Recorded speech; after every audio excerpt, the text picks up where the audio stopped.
오늘도 이 가정의 달에 계속 설교로 염려 없는 가정의 재물 관리에 대해서 우리 함께 생각하고 은혜를 받고자 합니다. 여러분, 성경을 자세히 읽어보시면 예수님의 비유 가운데서도 천국에 관한 비유보다도 재물에 관한 비유가 더 많습니다. 재물을 어떻게 사용하느냐에 따라서 하늘나라의 축복도 받는 그런 내용의 비유가 여러 곳에 기록되어 있습니다. 그렇기 때문에 우리 크리스천은 재물 관리가 지혜롭고 재물 관리를 통해서 충성된 사람이 되고 또 불의한 사람도 될 수가 있는 것을 성경에 가르치고 있습니다. 이 본문의 말씀 보면 어떤 귀인이 왕위를 얻으려고 먼 곳에 갔습니다. 그럴 때에 아마 왕권을 가지고 오면은 지방장관을 시키려고 하는 그런 여러 가지 꿈을 가지고 돈을 한 문화씩 10종에게 대해 나눠줬습니다.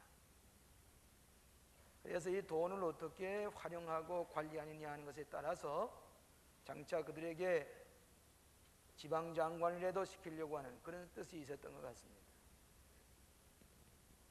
그래서 왕권을 받아가지고 돌아와서 그 한 문화씩 나누었던 종들을 불렀습니다. 이 한 문화라고 하는 화폐 가치는 석 달 동안의 임금에 해당합니다. 그래서 한 종을 불러다가 그 한 문화를 가지고 뭘 했느냐, 장사해서 10문화를 남겼습니다. 아, 저 그늘에 충성했구나. 내가 10거울을 다스릴 권한을 내게 주마. 돈을 잘 관리했더니 지방을 잘 다스릴 수 있는 권세도 주었습니다. 또 한 사람 불러서 너는 얼마나 행했느냐, 한 문화를 가지고 5문화를 행했습니다. 아, 너도 좋은 일을 했고 저 그늘에 충성하였으니 5거울을 다스릴 권세를 내게 주마. 나중에 한 사람은 한 문화를 가지고 가서 그거를 활용하지 못하고 그대로 손수건에 쌓아두었다가 그대로 가지고 왔습니다. 주인에게 그대로 내놓으니까 이 사람아, 그 은행에다 이어도 이자는 나오지 않겠느냐? 그렇게 재물 관리를 할 재주가 없어? 이 악한 종아, 악한 종이라고 그랬어요. 그 가져와. 그 한 문화를 가지고 있던 것을 빼앗아서 10문화 이행인 사람에게 주면서 없는 자는 그 빼앗아서 있는 자에게 주겠다. 그런 말씀이었다.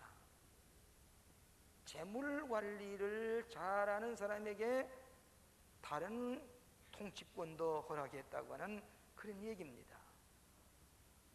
사람은 재물을 관리하는 것 봐서 그 사람이 얼마나 충성된 사람이고 진실한 사람이고 혹은 불충성한 사람이냐 하는 것을 예수님께서는 나누어서 비유를 들어서 말씀하신 것을 보게 됩니다.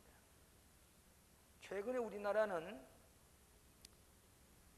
이 재물에 대한 그 부조리와 부정 때문에 좀 부정적인 분위기로 꽉 차 있습니다. 이 속히 가셔야 됩니다.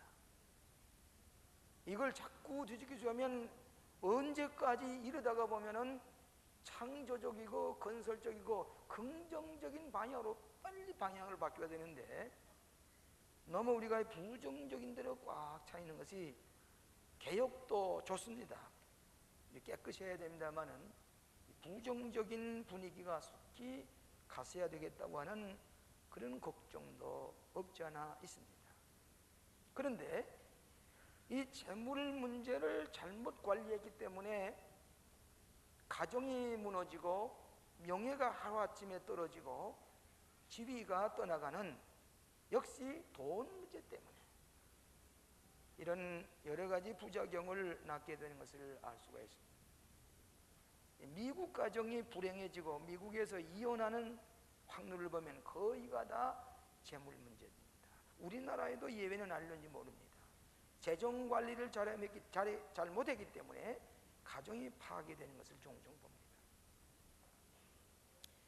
어떤 책을 보니까 미국 사람들의 시간의 80%가 돈을 어떻게 벌 것이며, 돈을 어떻게 관리할 것이며, 돈을 어떻게 증식시킬 것이며, 또 내가 은퇴한 다음에 이 돈을 어떻게 이 노후에 쓸 것인가 하는 그 문제를 생각하는 것이 거의 80%가 돈 문제를 생각한다고 하는 그런 얘기였다.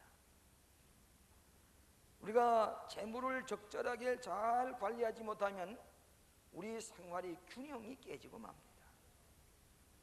재물은 자체는 중소입니다. 그렇기 때문에 재물 자체는 선도 악도 아닙니다. 이 재물을 잘 쓰는 사람이 선하게 쓰면은 이 재물이 선한 것이 되고, 이 재물을 악한 사람이 쓰게 되면은 이것은 큰 죄악을 낳고 사람을 파괴하고 사회를 파괴시키는 그런 결과를 가져오기 때문에 재물 자체는 중소입니다. 선한 사람이 쓰면은 재물이 선해지고, 악한 사람이 쓰면은 파괴적인 요소가 있게 되는 것입니다. 저는 오늘 아침에 우리 누구 어느 가정이든지 재물에 관계되지 않는 것이 없습니다. 믿지 않는 사람이나 믿는 사람이나 재물에 대해서는 큰 관심을 가지고 있기 때문에 주님께서도 하나님과 맘몬을, 하나님과 맘몬, 돈이라는 신을 겸하여 섬기지 말라, 이렇게 말씀을 하셨습니다. 어떻게 하면 우리가 재물 관리를 해서 염려 없이 살 수 있는 우리의 가정이 될 수 있을 것인가? 세 가지로 나누어서 생각하려고 합니다.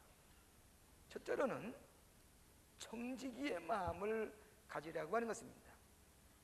여러분이 귀인이 왕위를 얻어가지고 돌아올 때에 돈을 미리 종들에게 나누어 줬습니다. 이 돈의 주인은 이 왕위를 가지는 귀인입니다. 종이 아닙니다. 종은 그 돈을 받아서 관리할 책임이 있습니다.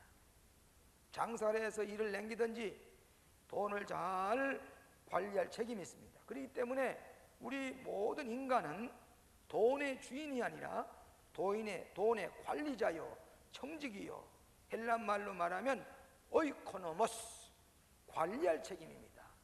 일생 동안 잘 관리하고 쓰다가 죽으면은 이 돈은 내 것이 아닙니다. 관리하고 그 돈을 내놓고 가게 됩니다. 그렇기 때문에 이 재물을 관리할 책임 우리에게 있지, 돈을 가지고 주인 행사를 하게는 돼 있지 않습니다. 역대상 29장 12절을 보면 부와 귀가 다 주께로 말미암고 그랬습니다. 여러분, 재물 자체가 우리에게 축복이 되는 것이 아니라 재물 관리를 잘 할 때에 하나님께로부터 우리에게 마음의 평화와 생활의 안정과 축복을 상급으로 주시는 것이지, 돈을 많이 가지고 있다고 해서 축복이 아닙니다. 어떤 사람은 돈이 많이 가지고 있기 때문에 불행해지고, 이 강남 일대 우리가 예배당을 질 때에 이 땅을 한 평에 그저 몇십 원짜리가 지금은 몇 천만 원이 됐습니다만, 여기 살던 농부, 채소밭을 붙이던 그런 분들이 일시에 큰 부자가 됐습니다. 그래서 자녀들은 그 돈을 가지고 사업을 한다고 그러고 대학도 가서 뭐 공부할 필요가 없어요. 그러나 한매하다가 나중에 술 중독이 되고, 나중에 이 돈 관리하는데 나중에 이 세금이 많이 나왔어요. 아, 이거 돈을 많이 세금을 내기가 싫으니까 그 세금 내는 거 아까워서 우물에 빠져서 자살하는 사람이 있어요.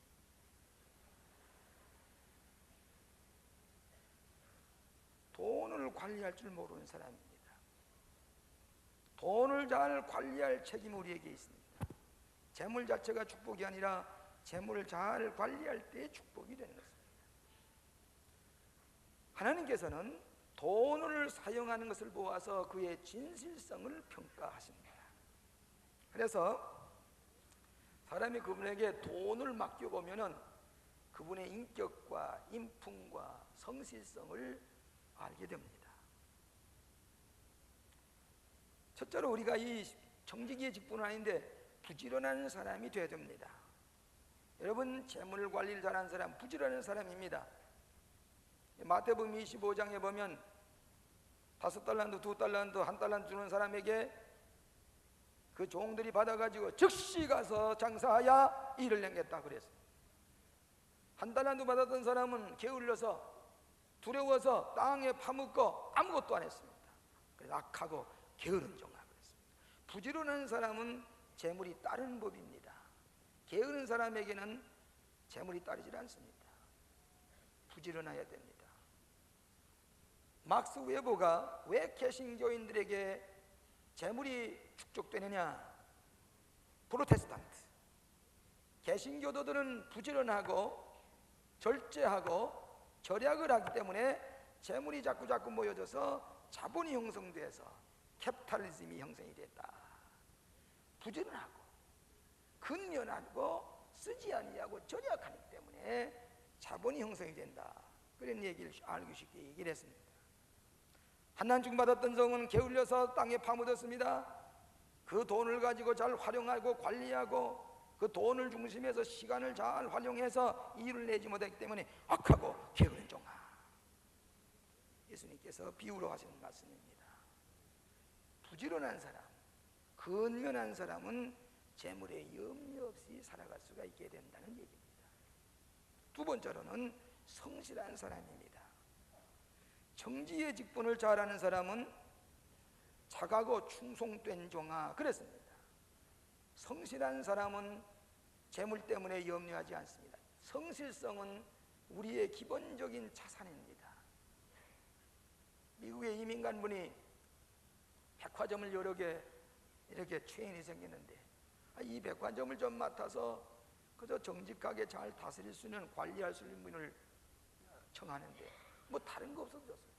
뭐 그가 뭐 경제학 박사다 되느니 뭐 그가 무슨 대학을 나오느니 그게 문제가 아니라 성실한 사람만 있으면 이 백화점 몽땅 막힐 텐데 그런 사람을 찾지 못해서 목사님 그저 진실한 사람 좀 쳐서 보내주세요. 오늘 사람이 많지만은 진실한 자산을 가지고 있는 사람이 그리 많지 않은 것 같아서 여러 가지 문제가 생기는 걸 볼 수가 있어요. 브라질에 하는 기업인들이 큰 공장들을 많이 세우는데 그 사람을 그 공장 누구에게 맡기는 거니? 일본 사람들에게 맡긴다. 왜 일본 사람들에게 맡기냐 하니까 한국 사람보다도 일본 사람들이 공장을 맡겨놓으면 석 달을 있다 와도 넉 달 있다 와도 그대로 정직하게 하기 때문에 한국 사람보다도 성실한 일본 사람들에게 이 모든 회사와 공장을 맡긴다는 얘기입니다. 성실성의 문제입니다. 성실성만 가지고 있으면 우리의 재물은 잘 관리가 되고 또 그 사람은 재물 때문에 걱정하지 않을 수가 있다고 하는 얘기입니다. 제가 종종 예화를 드립니다마는 도산 안창호 선생님께서 미주에 건너가서 독립운동하실 때에 그 어른은 대학을 졸업한 분이 아닙니다. 고등학교도 졸업하지 못했습니다. 그분의 최고 학력이라고 하는 것은 간이 중학교 2학년 중퇴를 하신 분입니다. 그게 특기가 뭐냐 그러면 두 가지가 있는데 자기는 대동강 연면에 태어났기 때문에 보트를 잘 젓는다. 그리고 자기는 청소에는 왕이다. 청소 하나만은 제가 잘합니다. 미국에서 어느 백인 집에 가서 청소 일을 맡아서 하는데 청소기구를 잘 준비해 가지고 와서 어떻게 열심히 청소를 잘했던지 1시간에 1불씩 작정했는데 마지막에 이 청소를 다 끝나고 갈 때에 주인이 커피를 끓여서 대접하면서 황인조인데 당신은 도대체 어느 나라 사람입니까? 물어보니까 저는 코리안입니다. 한국 사람이 이렇게 신실합니까? 제가 가만 보니 당신을 내가 1시간에 1불씩 주기로 작정했지만은 내가 1불 50전씩 드리겠어. 12불을 봉투에다 이어서 커피를 대접해서 안도산 선생님을 돌려보내면서 그 청소기구를 가지고 걸머지고 안창호 선생님이 밖으로 나아가는 것을 보고 이 미국 사람이 뭐라 하는 거니? You are not a boy. You are a gentleman. 당신은 청소부가 아니라 신사옥이다. 청소부 노릇해도 우리가 성실하기만 하면은 신사대접을 받는다는 얘기입니다. 역사가 아놀드 토인비가 얘기를 하기를 나라를 부흥시키는 사람들에게 국민성에 세 가지 공통점이 있는데, 하나는 굳건한 단결력이고, 두 번째로는 왕성한 활동력이고, 세 번째로는 진실한 국민성이라 그랬습니다. 이제 우리는 기술도 발전시켰습니다만 이제 다시 이 나라가 세계에 공헌할 수 있는, 경제적으로 부흥될 수 있는 것은 성실성에 기초를 둔 국민이 될 때에 우리나라는 경제적으로 부흥되는 나라가 될 것이라고 생각하는 것입니다. 두 번째로는 탐심을 버리라고 하는 것입니다. 탐심과 욕심을 버려야만 됩니다. 디모데후서 6장 7절로 10절에 보면은 이렇게 기록되어 있습니다. 우리가 세상에 아무것도 가지고 온 것이 없음에, 여러분 가지고 오셨습니까? 빈손 들고 오셨지요. 또한 아무것도 가지고 가지 못하리니, 아무것도 못 가지고 가지요. 알렉산더 대왕이 구라파를 다 점령하고 나서 갑자기 죽었습니다. 죽은 다음에 유언하기를, 내가 죽은 다음에는 관 밖에다가 나 빈손을 이렇게 좀 보여달라고, 바퀴를 내밀게 해달라고. 관 밖에다가 빈손을 내밀고, 이러고서 장례를 지났는데 빈손으로 이렇게 가면서 빈손 들고 간다. 여러분이 살아있는 동안에만이 재물을 뜻을 권리가 있지, 세상 떠나면 빈손 들고 갔다가 빈손 들고 갑니다. 그래서 먹을 것과 입을 것인 줄 족한 줄로 알 것이니라. 부하려 하는 사람은 시험과 올무와 여러 가지 어리석고 해로운 정욕에 떨어지나니, 탐심이 있는 사람은 더러운 해로운 정욕에 떨어지나니 곧 사람으로 침륜과 멸망에 빠지게 하나니라. 탐심을 가지고 돈을 사랑함이 일만하게 뿌리가 되나니, 탐심을 가지고 돈을 가진 사람은 악의 뿌리가 되어서 독버섯처럼 자꾸 올라오는데, 이를 사모하는 사람은 미역을 받아 갖가지 미역을 받습니다. 믿음에서 떠나 믿음이 자라지 않습니다. 재물에 탐심 있는 사람은 10년가나 20년가나 신앙이 한치도 자라지 않습니다. 왜? 그 탐심으로 만몬이 하나님 대신으로 섬기기 때문입니다. 믿음에서 떠나있다. 그 다음에 뭐라고 그랬습니까? 많은 근심으로 자기를 일생 동안 찔려, 돈 때문에 찔려 마음에 평안이 없고 근심 가운데 살게 된다. 사도 바울이 말씀입니다. 욕심이 잉태한즉 죄를 낳고, 죄가 장성한즉 무엇을 낳나니라? 무엇을 낳나니라? 죽음을 가져온다 그랬습니다. 그래서 있는 바를 족한 줄로 알고 분수에 맞게 살아라.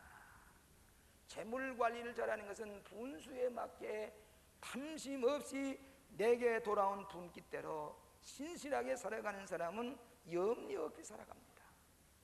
탐심 있는 사람은 노력하지 아니하고 땀 흘지 아니하고 들려오기 때문에 근심이 그 사람을 지배합니다. 영국의 유명한 버틀레 러셀이라고 하는 철학자가 한번 얘기를 하기를, 소유에 집착되어 있는 사람은 자유롭고 고귀한 삶을 막아버린다.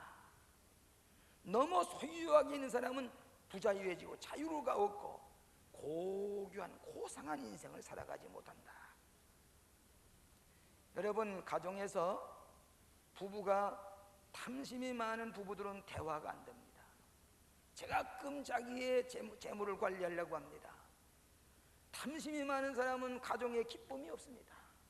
탐심이 많은 부부는 언제나 남과 남이 대하는 것 같습니다. 언제나 물질의 가치관으로 재물의 대상으로 보기 때문입니다. 탐심과 욕심이 많은 사람은 늘 부자유하게 됩니다. 고귀한 생활을 못합니다. 재물의 노예가 됩니다.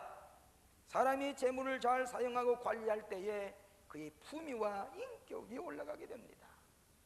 탐심으로 비정상적으로 얻어진 재물을 가진 사람은 재물이 악의 뿌리가 되어서 그의 자손들에게까지 전염이 됩니다.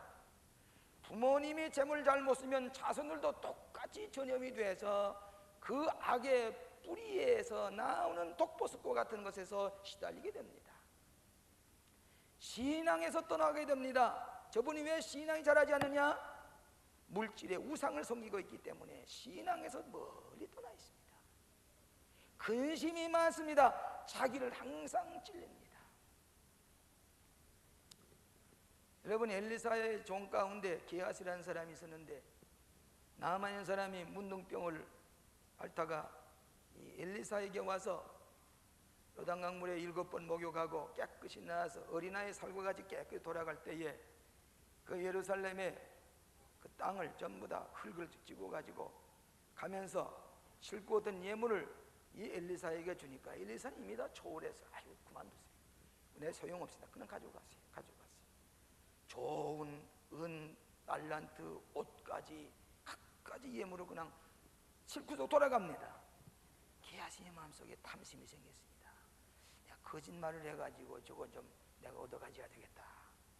한참 간 다음에 이 게하시가 따라가서 그 나만 장군에게 우리 엘리사 선생님이 뭐 죽은 좀 누굴 좀 나누어 주려고 하는데 그 은 한 달란트하고 옷 2벌 주실 수 있겠습니까? 아 그게 뭐 그냥 가져가라고. 그래 게하시가 그걸 가지고 있다가 자기가 가지려고 했다 감춰놨어요. 그리고 엘리사에게 나타나니까 엘리사가 모르겠습니까? 사람이고 엘리사가 모르겠어요. 너 어디 갔다 왔느냐? 뭐 좀 거짓말하지 마라. 왜 탐심을 부려가지고 남의 재물을 감췄느냐? 내 왜 나만 장군에게 가서 물건을 갖다 감췄느냐? 나만 장군의 문둥병이 네게 옮겨갔다. 그래서 게하시는 그렇게 좋은 일을 많이 하다가도 문둥병으로 죽어갔어요. 그 후에는 게하시에 대한 얘기가 없어요. 왜? 문둥병이 왜? 오늘 탐심 때문에 문둥병이 걸린 사람이 많습니다. 탐심 때문에 문둥병은 지각이 마비됩니다. 무감각한 상태에 빠지는 사람이 있습니다. 여러분, 아간이라는 사람이 이 아이성을 공격할 때에 여리고 성에서 점령에 들어간 다음에 일체 그 전리품을 다치지 말라 그랬는데 이 아간이가 탐심이 생겨서 금, 은, 외투를 갖다 감췄습니다. 그리고는 이 여호수아 장군은 모르고 이 아이성은 조그만 도성이니 한 3,000명 동원해서 점령을 하고 돌아오라고 관심을 안 뒀습니다. 그런데 이 아이성에 공격 올라갔던 사람이 실패하고 돌아와는 36명이나 죽었습니다. 이거 웬일이냐? 뭐 어디 원인이냐? 여호수아가 찾아보니까 아간 한 사람이 탐심해서 그 여리고성의 전리품을 다치지 말라고 했는데 금은 외투를 갖다 감췄습니다. 그게 드러났습니다. 아들과 딸까지 다 다려오라고 그래가지고 악을 골짜기에다 였고 돌로 쳐 죽였습니다. 그래서 악을 골짜기라는 말이 거기서 생겼습니다. 아간 하나가 잘못했기 때문에 아들과 딸까지 돌탕에 맞아 죽었다 그랬습니다. 오늘 사랑하시는 여러분, 재물에 대해서는 언제나 분명하고 탐심이 없어야 됩니다. 그 사람의 재물 과정을 보아서 인격과 품위를 알 수가 있습니다. 오늘 여러분 너무 탐닉한 마음으로 허영심에서 돈을 많이 꾸려다니는 사람은 뭐인가 재물 관리를 잘 못한 사람입니다. 그리고 갚지도 못하는 사람이 있습니다. 그 사람은 재물의 축복받기 어렵습니다. 여러분 물론 사업을 하기 위해서 은행에서 대출 내는 건 다르습니다. 내 생활에 남의 돈을 빌려서 무서운 줄 모르고 자기는 호의호식을 하고 낭비하고는 돈을 갚을 줄 몰라요. 돈을 많이 꾸는 것은 잘못된 일입니다. 그리고 또 돈을 꾸어줘도 안 됩니다. 꿀 돈이는 그냥 주는 게 좋습니다. 그 다음에는 빚보증을 서지 말아야 됩니다. 빚보증을 섰다가 남의 재산을 자기의 집걸 다 잃어버리게 하는 그런 사람이 종종 있습니다. 성경에도 가지 말라고 그랬어요. 그런 거로 내가 돈을 많이 꾸는 사람은 재물 관리를 못하는 사람입니다. 또 그런 사람은 제대로 갚지도 못하는 사람입니다. 그런 사람은 마음의 재물 때문에 평안할 날이 없습니다. 칼 메닝거라고 하는 유명한 심리학자가 부자들이 정신병원에 많이 들어와 있어요. 그런 건 이게 돈 때문에 정신 이상이 생깁니다. 그래서 당신이 그 많은 재물로 이 세상에서 무엇을 할 것입니까? 하고 환자에게 물었더니 그저 염려와 걱정뿐입니다. 그러면 남에게 다 나눠주지요.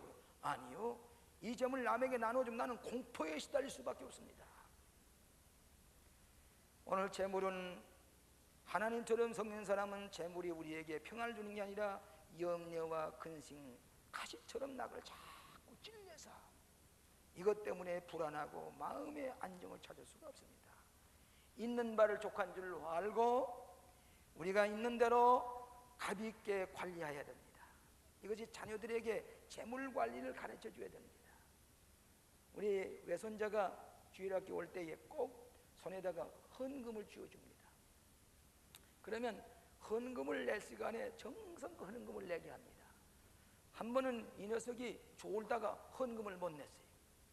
그래가지고 그대로 가지고 두려워 떨면서 나 졸다가 헌금 못 내느라고 무서워서 하나님 것을 하나님께 드릴 줄 아는 어렸을 때 가르칠 때에 그 아이는 재물에 대해서 걱정하지 아니하는 기본적인 사고작용을, 기본적인 질서를 가르쳐 주는 것이옵니다.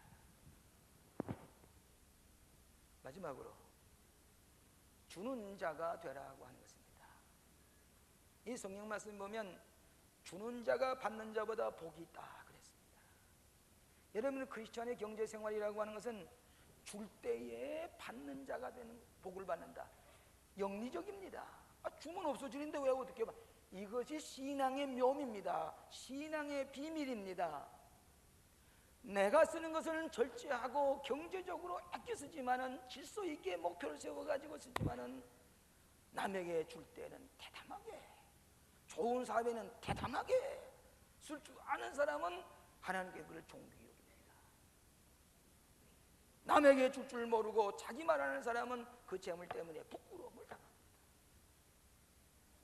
잠언서 11장 24절에 이렇게 썼습니다. 흩어 구제하여도 더욱 부하게 되는 일이 있나니 과도히 아껴도 가난하게 될 뿐이니라. 구제를 좋아하는 자는 풍족하여질 것이요 남을 윤택하게 하는 자는 윤택하게 된다. 웨슬리 선생님은 이렇게 얘기했습니다. 힘써 벌고 힘써 저축하고 선한 일에 힘써 쓰라. 여러분, 자녀들에게도요, 남에게 주는 법을 자꾸 가르치면 그 아이들은 커서 재물때를 염려하지 않습니다. 남에게 주는 것을 가르쳐줍니다. 하나님께도 그렇고 이웃에게도 그렇고 가난한 사람에게. 자기가 장학금을 타면서도 나보다도 가난한 사람이 그 장학금을 주고 자기는 그저 집에서 학비를 들어서 장학금 탔다는 얘기하지 아니하고, 나는 이건 가난한 사람을 주고, 나는 내 부모에게 그래도 나는 학비를 댈 수 있는 부모님이 계시니까 내 장학금을 나님에게 주고, 가만 보니까 잘 되더라고요. 하나님께서 그 길을 잘 인도해 주신 것을 보았습니다. 오늘 자녀들에게도 계획적으로 돈을 쓸 줄 알고 남에게 과감하게 주면서 축복을 받는 원리를 가르쳐 주는 게 좋겠습니다. 전도서 11장 2절에 보면 너는 내 식물을 물 위에 던지라 여러 날 위에 도로 찾으리라. 식물을 물에 던지면 다 흘러나갈 것 같지만은 그저 남에게 도와주면서 강물에 던지는 것 같았지만 여러 날 후에 그것이 다시 돌아오리라. 성경 말씀입니다. 기꺼이 하나님을 위해서 재물을 쓸 줄 아는 사람, 가난한 사람을 위해서, 선한을 위해서 대담하게 쓸 줄 아는 사람, 그 사람은 재물에 대한 의미와 가치관을 가지고 있습니다. 그런 사람은 재물 때문에 염려하지 아니하도록 축복해 주실 것이로되, 재물을 바로 쓸 줄 알고 일생 동안을 재물 때문에 염려하게 되고 나중에는 그 재물 때문에 타락하게 되고 불명예스럽게 되고 나중에는 재물 때문에 부끄러움을 당할 때가 온다고 하는 것이 성서의 교훈입니다. 가치 있는 일에 보람 있게 쓸 줄 알고 대담하게 쓸 줄 아는 사람은 여러분의 재물을 하나님께서 관리해 주시고 보호해 주시는 것을 믿으시기를 바랍니다. 여러분, 사렙다 구하부가 흉년이 들어서 외동 아들 하나 다리고 있는데 가루통을 줬어도 해보니 가루통에 마지막까지 가루통에 빵 한 개, 떡 한 개만 구워 먹을 것밖에 없어요. 그래 마지막에 가루통을 다 풀어가지고 기름에다가 그것을 이겨서 마지막에 떡 한 개 먹고 이젠 마지막인데 이거 마지막 먹고 죽자 하는 생각을 가지고 아들은 가서 저 나무 가지를 주워다가 그래서 불을 피워가지고 떡을 구웠습니다. 배고픕니다. 흉년이 들었습니다. 이제 마지막에 이것을 먹고 잘 구워서 이제 먹고 요기를 하려고 하는데 뜻밖의 어떤 사람이 이상한 사람이 나타나서 그건 내가 지금 시장한데 그 또한 돈이 나아질 수가 없겠어. 너무 이 체면 없는 얘기입니다. 그네는 외아들하고 먹고 죽으려고 하는데 아니 이걸 달라니. 그런데 이 과부는 선한 마음이 마지막에 하나 있었어요. 선을 위해서 먹고 죽으나 마찬가지인데 좋은 일을 하고 죽자. 그것을 그 엘리야에게 잡수시어 주었습니다. 엘리야가 그걸 잡수고 가만히 있겠습니까? 그 빈 가루통에서 3년 6개월 동안 흉년했을 때 그저 그 속에서 가루가 쫙 붙어져요. 기름병에서 기름이 철철철철 쏟아져요. 그 흉년 동안에 마지막 선을 행한 이 사립다 과부의 집에 빵이 없어지질 아니하고 기름병에 기름이 마르지 아니하다. 사랑하시는 여러분, 우리는 계획성 있게 살아야 됩니다. 선한 일에 대담하게 쓸 줄 아는 사람이 염려 없이 살아갑니다. 대개 물질에 굳고 탐심이 많은 사람은 나중에 세상 떠나는데 보면은 그 상가에 손님이 별로 없어요. 찾아오는 사람이 별로 없어요. 무덤에도 비석에도 뭐 쓸 게 별로 없어요. 잘 살다가 잘 죽었다, 뭐 그렇게밖에 더 쓰겠어요? 마찬가지예요. 남을 도우며 사나 하루 세 때 먹는 건 마찬가지예요. 남에게 많은 것, 그것이 그 사람의 재산이에요. 선한을 위해서 대함대에 쓰는 사람이 그게 재산이에요. 자기의 재산이에요. 쓸 줄 모르는 사람은 자기 거 아니에요. 마지막에 세상 떠날 때 수십억을 남겨놔서도 그 사람은 가장 불쌍하게 살고 가난하게 살고 비천하게 살고 비인간적으로 살다가 가는 사람을 종종 보게 되는 것입니다. 저는 어저께 우리 모스크바에서 우리 예배당을 짓다가 지금 우리 미하일 강 내외관이 수도원에서 얘기를 하고 그러더라는데, 그 미하일 내외관이 그 부인께서 하는 얘기입니다. 지금까지 공산사회라고 하는 건요, 같이 생산해서 같이 나누어 가지는 게 아니라 전부 다 공산사회는 전부 다 내 것입니다. 자기 것도 아닌데 남의 국가 것도 자기 거요, 남의 것도 내 거요, 다 자기 겁니다. 그냥 로소를 말로 말하면 다와이, 다와이, 자기 거지. 남의 것도 자기. 그러니까 전부 다 국가 재산은 전부 다 몰락이 되고 맙니다. 그러면 자기 집에 냉장고에 가게 되면 전부 다 사재기를 해서 꽉 사재기를 잔뜩 쌓아놨습니다. 나라는 공산주의가 안 되는 것은 줄 모르고 전부 다 자기 것을 만들기 때문에 공산주의 경제는 망하게 되어 있습니다. 별 수 없습니다. 그 얘기를 공산주의 사회에 살던 미하일강 부인께서 얘기를 합니다. 그러면서 자기가 광림교회에 와서 광림교회 신앙생활하는 것 얘기를 들어보니까 우리 교인들이 뭐인가 남을 주면서 도우려고 하고, 그저 소름 사람들 오게 되면 뭐 이런 큰 백에다가 잔뜩 선물을 주서 실려보내고 뭐 좀 주고 싶어서, 그런 것을 가만 보니까 아하, 우리의 생각이 달라지구나. 나도 주면서 살아보자.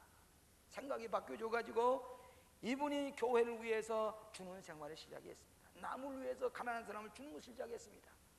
공산주의 사회에서 알지 못하는 비결을 배웠는데 광림교회에 와서 남에게 주면서 받는 축복이 모이는 것을 실천해 보니까 뭐 얻으려고 하는 게 아니라 남에게 자꾸 주어 보니까 이상하게 다시 돌아오고 풍요해지고, 난 오늘 다른 가서 일하면 얼마나 얻을 수가 있는데 이 교회 때문에 내가 안 보고 이 시간을 바치고 노력했더니 그 이상의 것이 내게 돌아오는데 주는 자가 받는 축복이 무엇이는 것을 내가 체험했습니다. 공산주의에 살던 사람이 나도 이렇게 살았지만 신앙의 세계에 들어와 보니까 주는 자가 받는 복이 무엇인 것을 나는 체험했습니다. 공산주의 사회에서 40-50년 살던 그 입에서 고백하는 것을 들었습니다. 사랑하시는 여러분, 우리는 선한 뜻에서 하나님을 위해서, 이웃을 위해서 주는 자가 받는 자보다 복이 있다고 하는 진리를 체험하면서, 여러분 기도하면서 하나님께서 우리의 재물을 지켜주시고 우리의 자손들을 지켜주시고 주면서 받는 축복, 은혜로운 생활로 여러분의 염려 없이 살아가는 여러분의 가정의 경제가 되시기를 주의 이름으로 축원합니다. 기도하십시다. 자비하신 아버지 하나님, 은혜를 감사합니다. 이 재물 문제 때문에 우리가 주야로 걱정할 때가 많이 싸우나 하나님께 모든 것 내어 맡기고 탐심을 버리게 하시고 청지기의 마음을 가지고 할 수만 있으면 남에게 나누어 주며 선한 일을 하며 하나님을 기쁘시게 하는 데 쓰면서 살아가는 복된 삶이 되도록 인도하여 주시옵소서. 우리의 재물을 하나님 지켜주시옵기 원합니다. 재물 때문에 염려와 걱정이 되지 아니하도록 하나님께서 지켜주시옵소서. 이 광림교회가 가난한 사람들을 위해서, 의지할 데 없는 노인들을 위해서 많이 주면서 하나님의 뜻을 실현해 나가게 하셨사오니 감사하오며, 하나님께서 우리 광림교회 모든 성도들의 선한 마음을 기억하시고 재물을 지켜주시고 가정을 지켜주시고 자녀들을 지켜주시옵소서. 예수님 이름으로 기도하옵나이다.